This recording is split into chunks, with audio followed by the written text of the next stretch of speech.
Hey guys, welcome to Monday night. Welcome to Nebraska. I legit just got in like 10 minutes ago. So I basically just unpacked my car, threw all the shit in here, fed the cats, got the litter box set up, and here we are. Bring Shakti on, and we'll be good to go.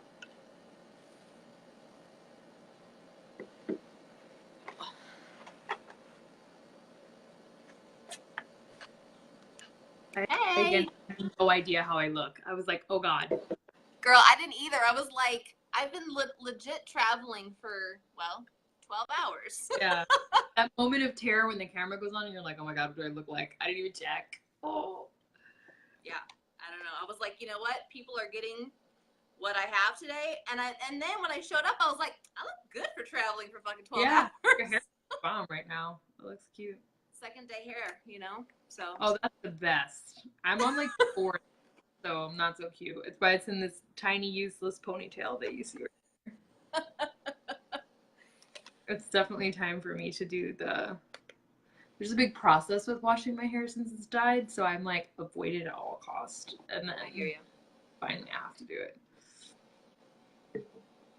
So All right. welcome, you guys. It's Anne and I have had very long days today. It's for completely different reasons, but just really long. Like she's been traveling literally the entire day.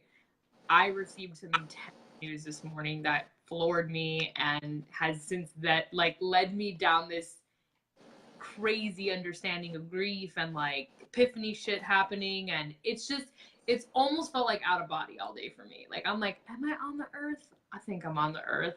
Is this the earth?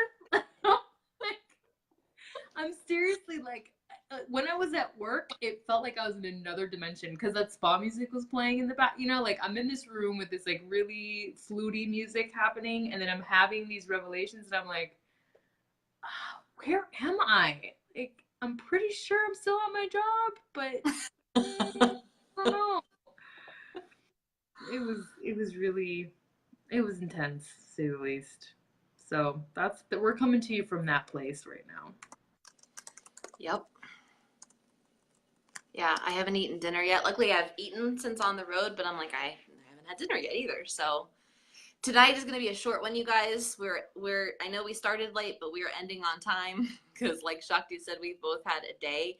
But we also love our podcast. We love what we do. We love showing up for you every single week, and we have committed to being consistent as fuck, no matter what. And that's kind of part of our role, right? To lead by example and show you guys what that looks like when life is still happening, but you still show up to do the things that you said you were going to do. Made a whole video about that on our team page today. See, I haven't seen anything today. All right, I'm sharing this out and then I'm done. Okay. So today's topic really came from me, because I have been steeped in this conversation around grief since early this morning, and I just wrote a blog post about it. It's on my page. I did a video about it. I've just been talking about it a lot because I've always known this about grief, but I feel like today all of us have the experience of in the moment having these like bursts of enlightenment. That's available to every single one of us. And what that really is just a shift in consciousness. It's a shift in perspective. It's when you suddenly see something from this greater sense of awareness. That's considered enlightenment. That's considered a moment of enlightenment. And if we're fortunate enough to be on the journey, we have many of those in our life with different circumstances that come up. We just have this moment where things click and we just understand. And today, as I got this really difficult news of something going on in my family, and then I was kind of reflecting on everything happening in my family right now, which is a lot. It's really loaded. And in my personal life, I just had this moment of like suspension where I saw very like literally saw the cycle of birth and death. and of illness and wellness, and how everything works together and is always in perfect harmony, truly, truly always in perfect harmony from the highest perspective. How everything has its place and has its role and has its time. And it was so bittersweet. And also in that moment, it's like I understood. I understood something that was outside of the emotional pain that I was having. I had an understanding that was separate than the emotional process that the human me was having. So it was interesting because I was like sitting there with the human part of me feeling super sad. And then it was like my consciousness was like, but I understand, but like I get it at the same time. It was such an interesting fusion of understandings in that moment. And it brought me to the place of really wanting to honor grief for whatever reason, which is with whether it's loss or maybe you're just in a challenge right now and you don't know how to navigate the challenge. You're in a new stage of your life and you feel grief or you feel dread or you feel worry or concern or any of those feelings that are heavy on our heart. And to really talk about honoring the experience of it and not trying to skirt it or suppress it or avoid it or not talk about it in a productive manner. Of course, I think there's a difference, as Anne would agree, energetically, in beating the drum of despair for the sake of beating the drum of despair, and also being in the process of the process with the intention of moving through the process and not getting stuck midway. So that's where this was born from. And you bring up a really important point. I've actually been having, so what Shakti has experienced is unique and it's her own experience.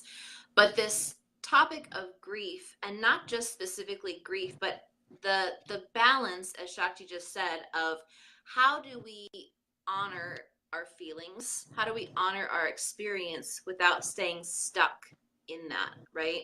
And so I feel like it's so common for many of us, at different points on our journey, either we get stuck in the feelings and oftentimes get stuck in this victim mentality, get stuck in the despair, or we are on this spiritual journey and we say it's all good, everything's positive, nothing to worry about. You know, you may have this awareness of what the cycle actually looks like, but and sometimes I think sometimes those of us on our spiritual journey tend to kind of like rise above the human experience and forget that we're actually humans living this human experience. And so therefore, we shove it down and say everything's fine, there's nothing, it's all an illusion anyway, and I don't need to address it. And what's interesting is that I've been having this conversation with, you know, Shakti's experience is news to me today, but I had a conversation with a friend who I was staying with in Chicago over the weekend. She and I talked over the weekend about her experience with grief and losing a pet. And then I was having a conversation with another friend who, again, this conversation of how do I have this experience without staying stuck in victim mentality? And then again, like one of my former clients today lost her job. And so I was reminding her, like, feel the feelings, because she's like, I want to cry. I was like, then cry. If you want to cry, cry.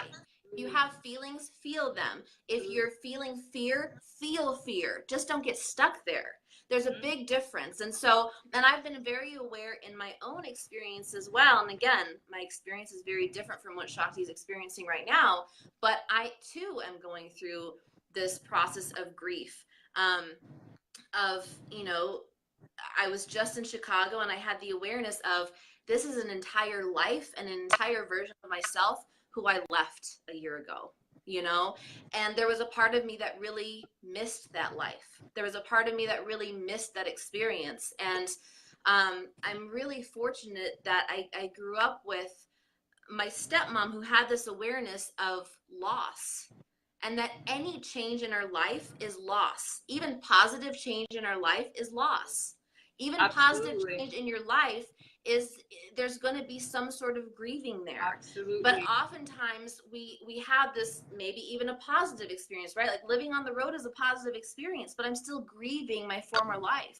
I'm still grieving you know, things that I'm kind of missing out on. And I realized, like, okay, I've been really surrounded by lots of people a lot recently, and I'm having the awareness of this is something I've been shoving down. And so now I'm like really stepping outside of my comfort zone, going to a part of the country that I've never spent time in, and I'm alone. Like, I am alone in this. And so now is the time to really honor what I'm feeling when I'm really removed from the support system that I've had for so long. And I'm being reminded through everyone else's experience of grief right now that I too am grieving, and it's really important for me to take that time away and really feel what it is that I'm feeling, even through the positive experience. And I want to throw in there that we're in a very intense energetic time right now. Like, cosmically speaking, astrologically speaking, we're heading into full moon, we're heading into eclipse, we're heading into a lot. There's a lot. Mercury retrograde. Retrograde? How did I forget about that? I felt it on July 1st. This retrograde, by the way, is like insane. Like insane.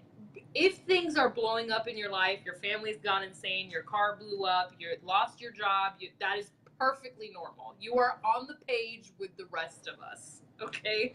Because this is what I'm calling the clean house eclipse.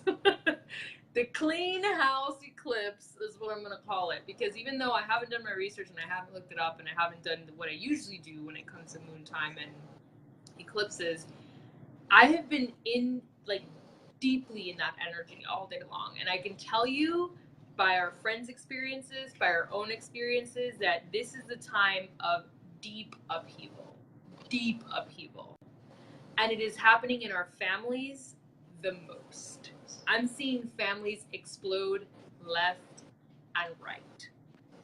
I'm seeing shit hit the fan that has been needing to hit the fan for a long time happen. People are cutting ties, people are, getting the help they need, people are disappearing, it is intense. And I don't think that's coincidental. Our ancestral lineage is really linked to our root, our root chakra.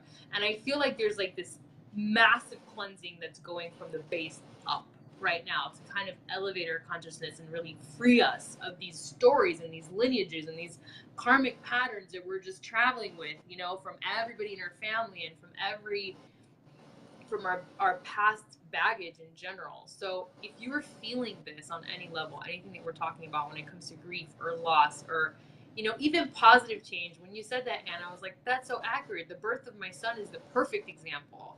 A moment that is so incredibly joyful in a parent's life, and it was so painful for me. It was simultaneously one of the most intense periods of grief and mourning I've ever had for my life before becoming a mother, and that was really true for me.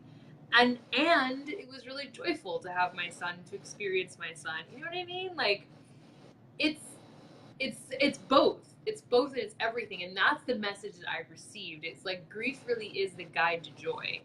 And grief and joy drive on this two-way street. They have this really intimate relationship. And what I said in my video and what I shared in my blog post was that when we live a life that is focused on suppressing our grief, which so many of us do, even unknowingly, we protect our children from everything because we don't want anything to happen to them, because we don't want to feel grief and we don't want them to feel grief. And we protect our partners from things because we don't want to feel grief. What if they do something? What if something happens to them? So we live this life where we're constantly trying to self-protect, trying to avoid experiences of grief. And what we don't understand is that you cannot selectively suppress grief without simultaneously suppressing joy, because they are partners. They are two sides of the same coin. They are two ends of the same stick. And when you live your life focused on the suppression of grief, you will also limit your capacity to feel joy. And so many people are living this really mediocre experience of life where nothing is truly terrible, but nothing is really wonderful, and they feel kind of dead inside, and they're probably really medicated, and they don't understand why. And I'm here to tell you this is one of the primary reasons why we're having that experience, because we're so invested on tiptoeing safely to death and nothing happening to us and not feeling discomfort and not feeling uncomfortable, being completely unaware that the only way to feel alive is to be uncomfortable, is to feel the grief, is to feel the fear, is to go into those feelings that are so uncomfortable and let them be what they are and let them mean what they mean for you in that moment as you process and turn it into something else and make the alchemical process happen that then converts the grief and converts the fear into a new beginning and a new understanding or awareness. But this is the importance of grief and the danger of not wanting to be in intimate relationship with something like grief or fear. Is that you are, by doing that, you are selecting a life that feels mediocre at best on every level to you. And if you're watching this and this is either offending you or really making you want to cry, then please listen to this. This is so, so important. And as we move into the end of this month, it's going to become increasingly more important that we listen to this. Yeah, I mean, you touched on a really important point, which Brene Brown talks about this, right? She says you can't selectively numb, which is ultimately what Shakti's saying, right? You cannot selectively numb. You cannot numb the pain without numbing the joy. Yeah. And so we live life on the spectrum, and if you numb one, then you numb the other, and so then you kind of, like she said, live this mediocre life. And it's interesting because I hear so often from people who are like, God, Ann, I could never do what you do. And I talk to my clients a lot about risk tolerance, right? We talk about pain tolerance, right? Like I have a really high pain tolerance, but I've started talking a lot recently about risk tolerance because there are a lot of people who I work with who have these dreams, they have these visions, they have these goals, but they're not willing to take the risk. And then they look at someone like me who sold all my shit and hit the road a year ago, and I'm still living on the road, and I live basically week by week. And as of last Thursday, I still had no clue where I was going, right? It's Monday, so within a couple days I solidified where I'm going and worked it out. But that wasn't comfortable for me a year ago. A year ago when I began this journey, I had been raised that you don't take big leaps of faith without a safety net. You don't take a big leap of faith without having, I don't know, months of income saved just in case, right? You have that just in case. And I'm not saying like don't save any money. I'm not saying don't have a savings account or don't have money, set by, but I didn't have months saved up. I didn't. And I was talking to a friend yesterday and they were like, so how have you done this? Like, what does this actually look like? And I said, the honest to God truth, and I don't even think my family knows this, like when I left to go to Mississippi last year, I had maybe a couple $100 in my bank account. That was it. And that terrified me. And then once I got to Mississippi, then I stayed stuck in fear because I had this limiting belief that I can't move forward unless I have months saved up just in case something happens. Well, let me tell you, I've been on the road for a year now. I've never had months saved up. I've lived quite often week by week, and I've always been supported. Now, someone on this podcast may be listening and say, well, that doesn't feel comfortable for me. Well, that wasn't comfortable for me either. I had to continue to step outside of my comfort zone in order to expand my comfort zone, in order to grow and expand my risk tolerance. Of course. Your risk tolerance is really a muscle that you continue to grow. But I had to honor every single feeling that came into my experience.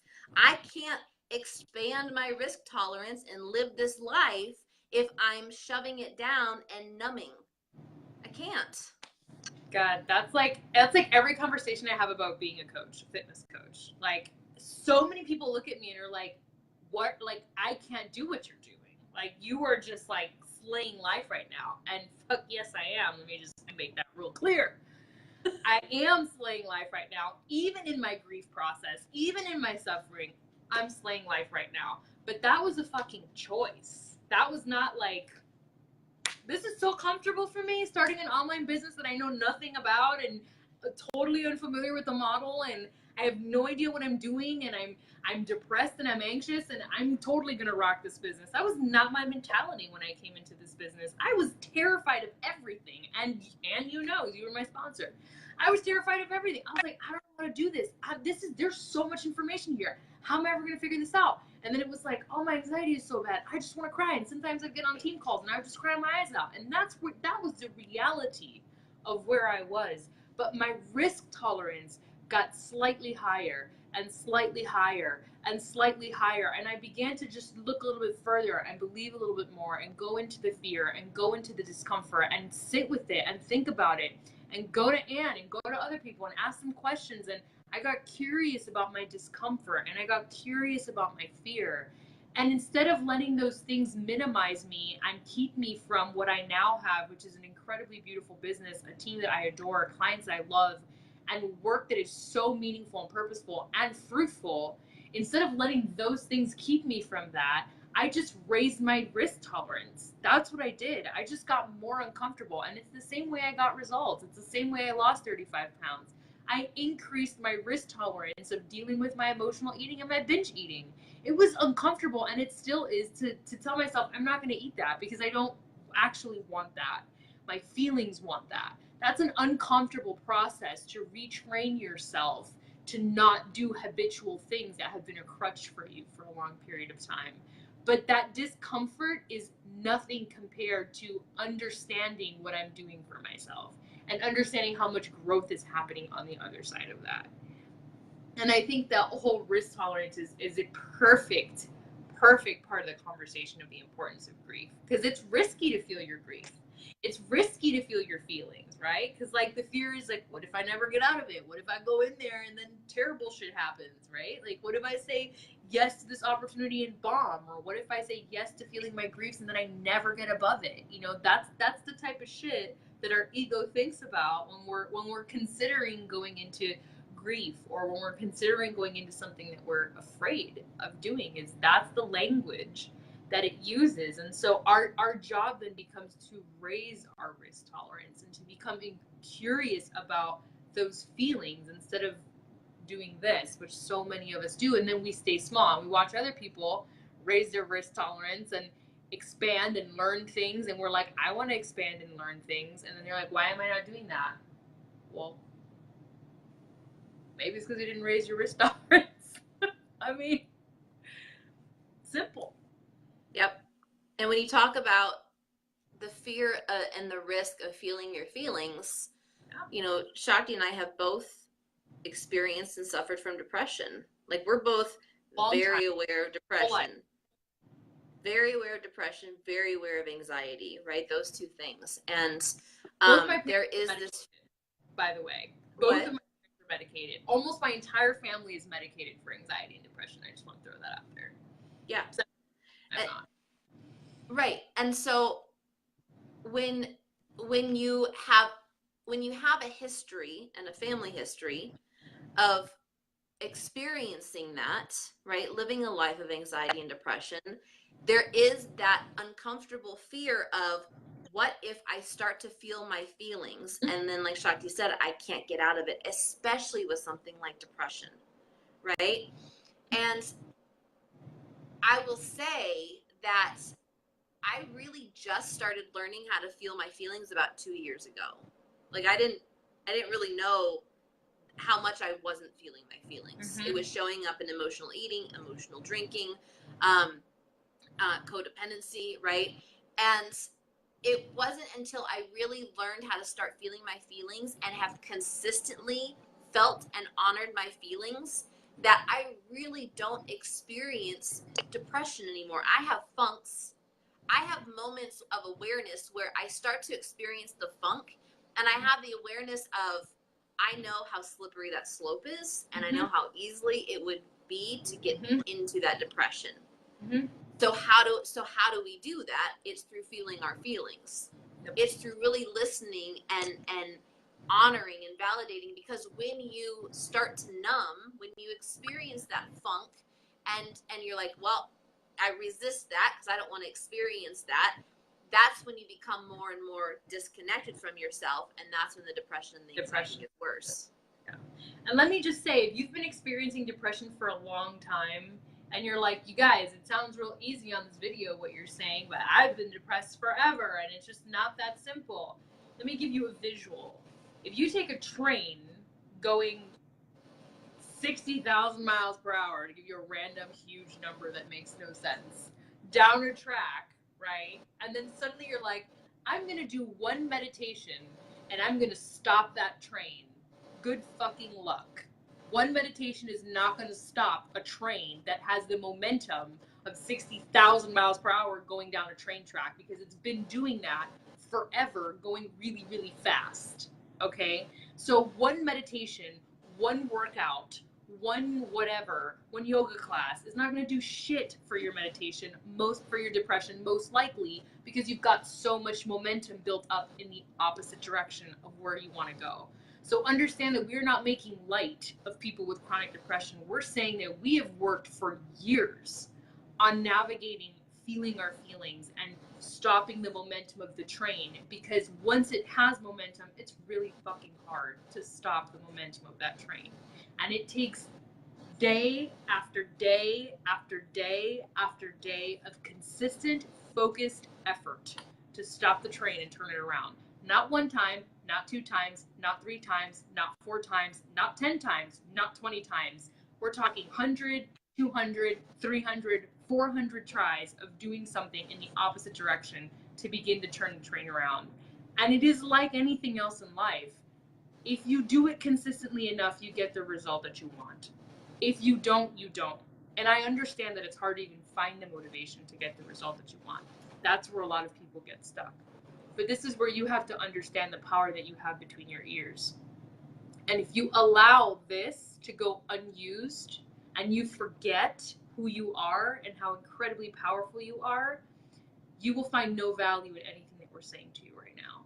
But if you believe that between your ears you have the single most powerful tool that you can employ to get you where you want to be in your experience of life, to pull you into your feelings and to also process you out of them, if you believe that you have an insane amount of capacity to do this, you can literally turn any train around with enough consistent effort. There's nothing that you cannot do. And that has been proven time and time again by so many masters and so many people who have done the unthinkable and the impossible because they started working here.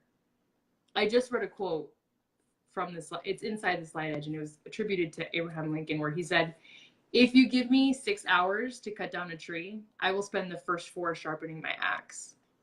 And I thought, like, boom, that was like such a moment of deep understanding how much power there is in sharpening the tool, which in this case is your mind. Sharpening the tool, sharpening the tool, sharpening the tool. And what it can do when you spend 4 out of the 6 hours sharpening your tool and then getting the job done in a fraction of the time. It's a compound effect, right? That was so powerful. I hope that that is as powerful to you guys as that was to me, because that quote was like, dang. I heard it all, was like, truth. So much truth. Well, and just you talking about that reminds me of the importance of not just the actual work on yourself, but the knowledge, the feeding your mind positivity, the thirst for knowledge, the personal development. Like, I was chatting with a friend today while I was driving because I started listening to this book, Proteinaholic, about how we're eating too much protein in our lives. And I was listening to it, and I realized how I've spent so many moments in my life, not years necessarily, but like moments where it's kind of, I find myself getting stuck in the black or white mentality, right? I've like kind of started to learn something, and then I get really stuck on that, and then that's just the way it is. And as I was listening to that and talking to her and really just reflecting on like my own diet, my own lifestyle, and things that I've tried, that haven't worked, things that I've tried that have worked, things that I'm open to implementing or trying again, I was chatting with her about another coach who I follow who talks about the importance of really learning for yourself.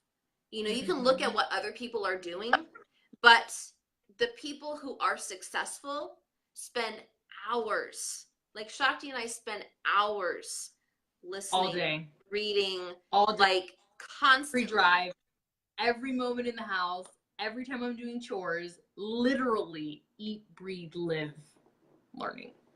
Yep. And I mean, I spent a 12-hour drive today, and I would say the majority of it, like probably 11 out of 12 hours, I was listening to either an audiobook or a course that I'm taking or something. You know, I took little breaks periodically to listen to music because my brain needed that break. But I was listening to something because I was like, I have 12 hours. What a gift. What a gift of spending 12 hours in the car. I And love what an traffic amazing, now. what?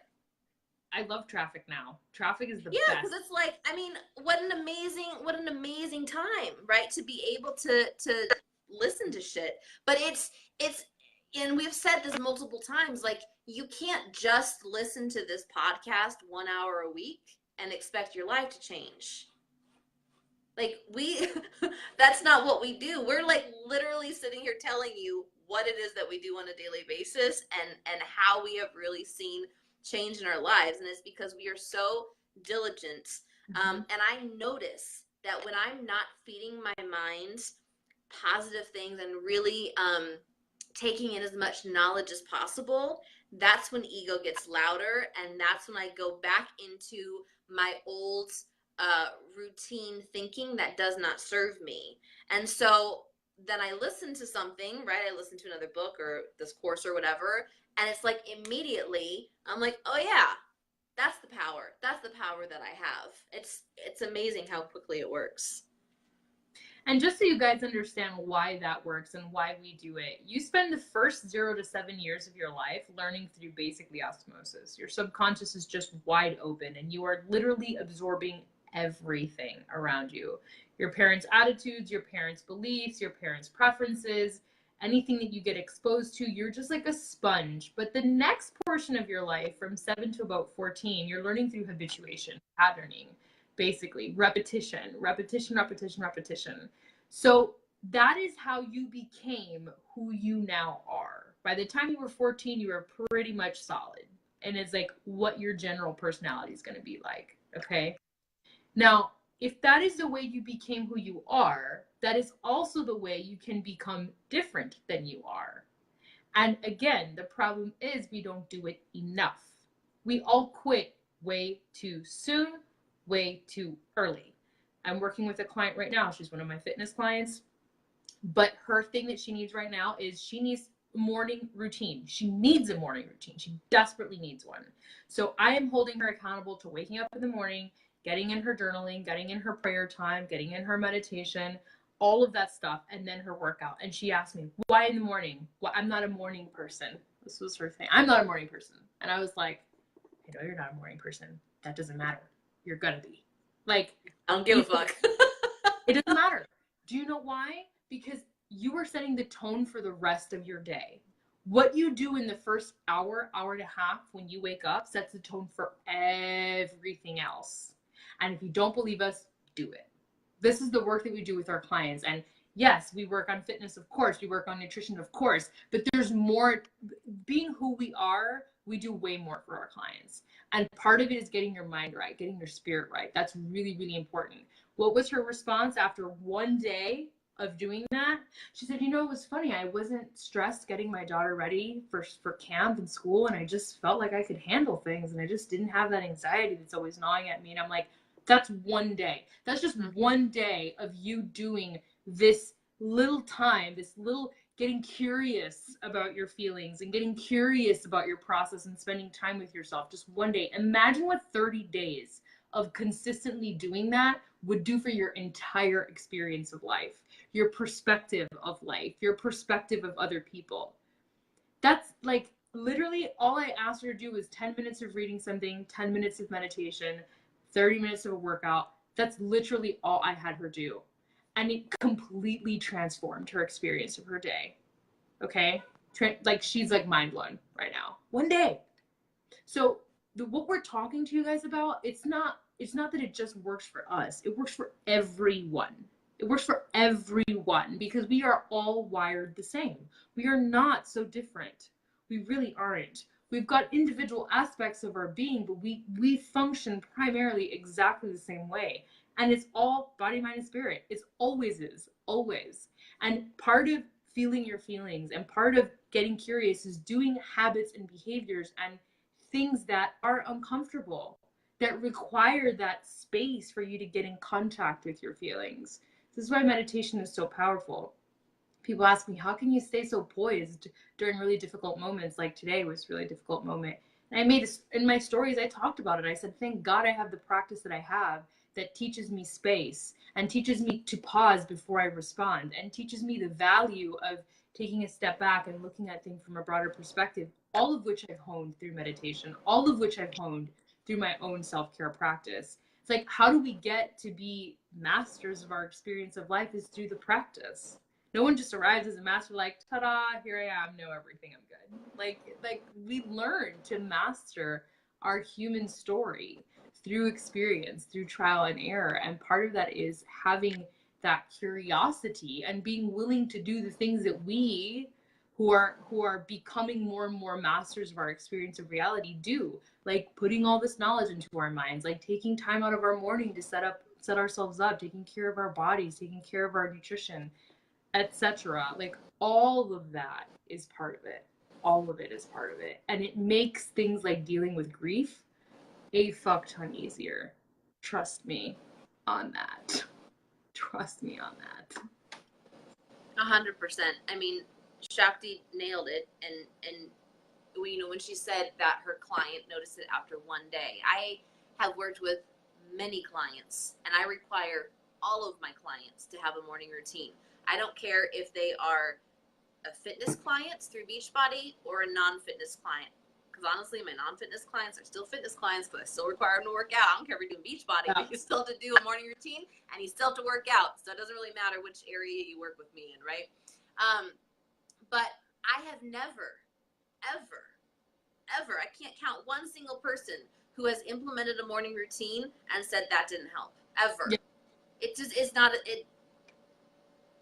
And then when I have clients who are still in the process of building their routine, right? Because again, it's not like you set up the morning routine and then all of a sudden, piece of cake, that's, you're going to have resistance. You're going to have moments where, life struggles happen and it doesn't happen in the morning. You overslept or whatever, right? But it's a matter of how do you observe that and then keep showing up anyway. And when I ask my clients to really reflect on, it's not just about, okay, I overslept and so I'll do it again tomorrow. Like that's one part of it, but it's also taking time for reflection. How did I feel different on the day that I showed up for myself first thing in the morning versus the day that I didn't? Because when you have the awareness of the difference between the two, you're more apt to continue to show up for yourself. I've also had clients where they kind of slipped off and they're like, everything in my life is chaotic and this is happening and this is happening and this trigger's happening and this trigger's happening. And the first question I ask is, how's your self-care? And they're like, oh yeah, well, I'm like, well, no wonder. And then the moment, like the next day that they get on, they're like, oh yeah, life is amazing again. And I was like, I know. Because that's how it works. I actually had a friend today when she messaged me privately and asked me about, what was going on and how I was and if I need anything. And she said to me, you've got it figured out because the only thing you can control in your situation right now is how you're taking care of yourself. And I was like, that's so fucking right on. Because if I didn't have the kind of self-care that I have built into my life, I can only imagine how much more self-destructive I would have felt receiving the news that I felt, or how much more angry, or how much more scared or upset, or I can only imagine where else my mind would be. But because I take the time to invest in me first, I feel so secure that whatever comes my way, I can navigate that. And I have the awareness necessary to do it gracefully and to do it in a way that feels in integrity for me. And having that level of security about yourself is so fucking huge. You don't even understand how big that is until you have it and you realize that it touches every part of your life.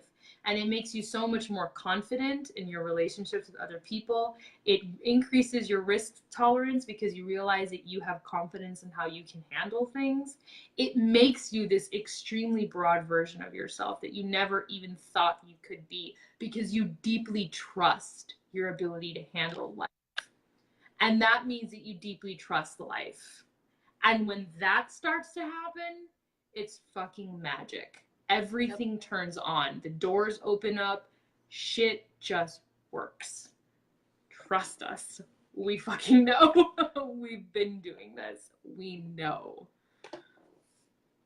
Yeah, I mean, that's exactly what you just said is exactly why I feel so much more confident this time around. You know, and so I left last year. My intention was to head west, and I got called east. First, I was in Mississippi for 8 months, but then I got called east. And and reflecting on it now, I realize how much I needed this past year to really solidify my self-care, because knowing, like, the things that I experienced, is not like it was smooth sailing, guys, at all. The things that I experienced in the past year, if I had experienced them where I am now, like in another area of the country where I've never been before. I mean, I've been in Nebraska, but like I've never spent long periods of time in this, in the West, where my support system is not right there. Like, I was reflecting to Shakti today. I was like, I realized that the past year, I always had kind of this safety net of support nearby, like physically nearby. I had a friend in Mississippi. When I was in North Carolina, I had Shakti 2 hours away. Like, I had support nearby. There was this comfort level. And so now I've like gone to the opposite side of the country, and it's because I have solidified that. And it's because I have solidified the thoughts that I think, and I know the power of my mind, and I can trust that I'm always taken care of, because I always take care of myself. And when I always take care of myself, I am connected to my higher power. And I know that my higher power always has my best interest at heart. And so when I have moments of uncertainty, like last week, I got asked over and over and over again, where are you going? Where are you going? Where are you going? And I was like, I don't know. I don't know. I don't know. I don't know. I don't know. And I started to freak out because I was like, I don't know where I'm going. And then, like clockwork, a friend of mine reached out and said, come to Chicago for the weekend. You need time to relax. You need time to recalibrate. And in that moment, you'll know what to do. And so I took her up on that offer. And I went to Chicago, and the very next day I knew where I was going. Yep. And so, but it was because I was willing to trust that I didn't need to freak out. I didn't need to, everyone else was freaking out, but I didn't need to freak out. I knew that something was going to come up. Something was going to present itself that would feel like the right option for me to move forward. And that's the journey. That's life. And you knew that because you built the trust. You knew that because you already had tangible experience with building your trust. I loved when you said, I trusted that the universe would take care of me because I take care of me. That's fucking money right there. Because if you don't yet understand that you are an extension of Source, you are an extension of God, and you experience as you experience, then you're missing it all. Because if you want to trust that you are taken care of, take care of yourself. If you want to trust that you are provided for, provide for yourself. If you want to trust that the universe is all loving, be fucking all loving. And I'm looking at you people who are like love and light and talking shit about other people. That's not the same. There's no exception to the rule. Like, no, you can't be love and light and then talk shit about people. That's like that's the most ridiculous thing I've ever heard of. Like, there's all this violence happening because those motherfuckers. No, stop right now. What are you doing? That's part of the problem. We don't fucking see it because we don't think we are one, you know? So calling everybody out, they needed that real quick. Before we wrap up, I just needed to insert that because I'm done with it. I'm like so done with it. Understand that what you want to experience outside of you is what you are giving to you. You cannot experience anything outside of you that you aren't giving to you. You can't have deeply loving relationships if you don't deeply love yourself. You cannot be provided for if you're not providing for yourself. You cannot expect to be given more than you are willing to give yourself. And simultaneously, you cannot expect to give other people more than you give yourself. Forget it. Doesn't work that way. Never has, never will. So make yourself a priority. And in so doing that, navigate your feelings like a boss. Navigate your experience of life like a boss. Go in, process, take the gem, and heal. Don't get stuck. Don't suppress. Don't make it a story. Don't make it more baggage for you to carry. That's unnecessary and it's a waste of time. Do the work. Do the work and cultivate how to heal. Cultivate how to turn the train around. Cultivate how to find the gem. You've got so many resources, so many mentors, so many things at your fingertips to help you figure that out. Use them. Use them. That's it. That's all we got. That's all she wrote. Perfect way to end. And on that note, if you need help, as always, we are always here for you. Whether you want to join our team or work with us individually, we have those options. You're never alone.